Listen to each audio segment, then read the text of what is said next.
अर्कवंशी क्षत्रिय भारतवर्ष की एक प्राचीन क्षत्रिय जाति है और सूर्यवंशी क्षत्रिय वंश परंपरा का अभिन्न अंग है। कश्यप के पुत्र सूर्य हुए। सूर्य के 7 पुत्रों में से एक पुत्र वैवस्वत मनु हुए, जिन्हें अर्कतनय यानी सूर्य के पुत्र के नाम से भी जाना गया। इन्हीं वैवस्वत मनु ने अपने पिता सूर्य के नाम से सूर्यवंश की स्थापना की। प्राचीन काल से ही सूर्यवंश अपने पर्यायवाची शब्दों जैसे आदित्य वंश, अर्कवंश, रविवंश इत्यादि के नाम से भी जाना जाता रहा है। उदाहरण के तौर पर रामायण आदि प्राचीन ग्रंथों में सूर्यवंशी कुलज रामचंद्र जी को अर्क कुल शिरोमणि, रवि कुल गौरव इत्यादि के नाम से भी पुकारा गया है। कहने का सार यह है कि सूर्यवंश कुल के क्षत्रिय स्वयं को सूर्यवंश के पर्यायवाची शब्दों से भी संबोधित करवाते रहे हैं। समय के साथ सूर्यवंश के पर्यायवाची शब्दों जैसे अर्कवंश, आदित्यवंश, रघुवंश इत्यादि के नाम पर सूर्यवंश की समानांतर क्षत्रिय शाखाएं स्थापित हो गयी। हालांकि ये अपने मूल नाम सूर्यवंश के नाम से भी जानी जाती रही है। जिन सूर्यवंशी क्षत्रियों ने सूर्य के पर्यायवाची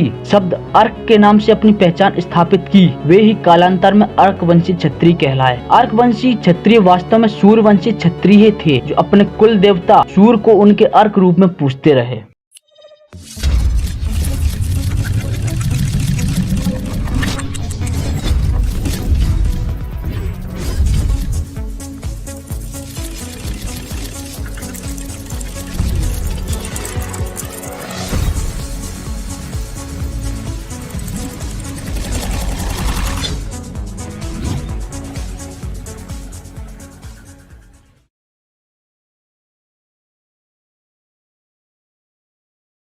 अर्कवंशी क्षत्रियों का इतिहास अत्यंत गौरवशाली है।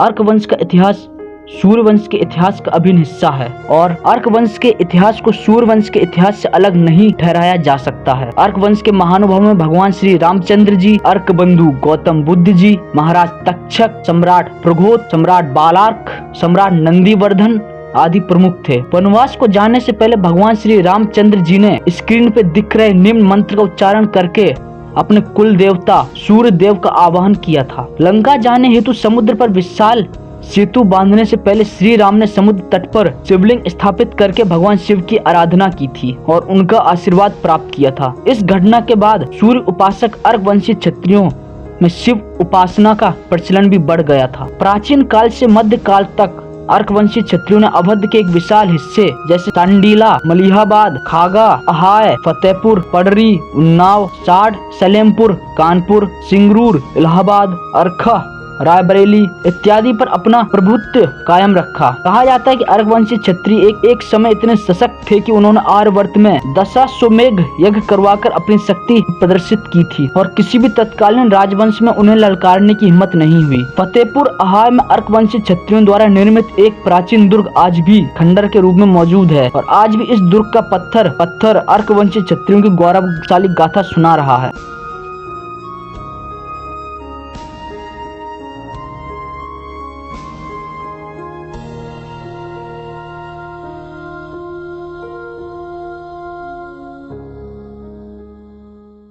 मैं राजा राजेंद्र सिंह, राष्ट्रीय अध्यक्ष हूँ अखिल भारतीय क्षत्रिय महासभा का और मैं सुप्रीम कोर्ट में राम वंशज होने का हलफनामा दिया था।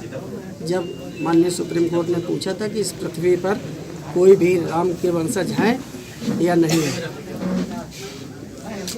उस जानकारी के बाद मैंने 2 लाख सालों की वंशावली दिया माननीय सुप्रीम कोर्ट को और अपने आज तक की वंशावली दिया कि मैं राम का वंशज हूँ। सुप्रीम कोर्ट ने मान लिया इस बात को। सुप्रीम कोर्ट ने माना और मुकदमे को हमारे ही एक तरह से पक्ष में दे दिया और सबको बर्खास्त कर दिया।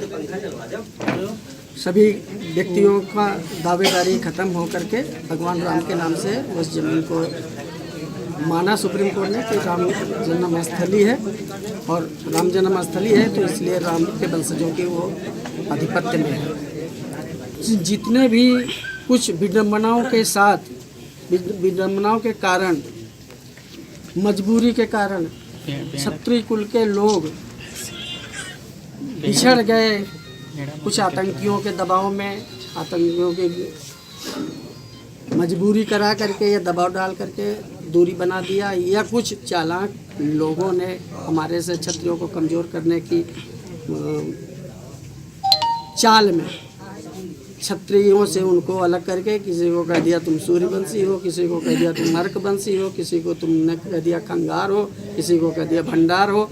हम उन सबको क्षत्रिय में जोड़ूंगा, सभी राम के वंशज हैं।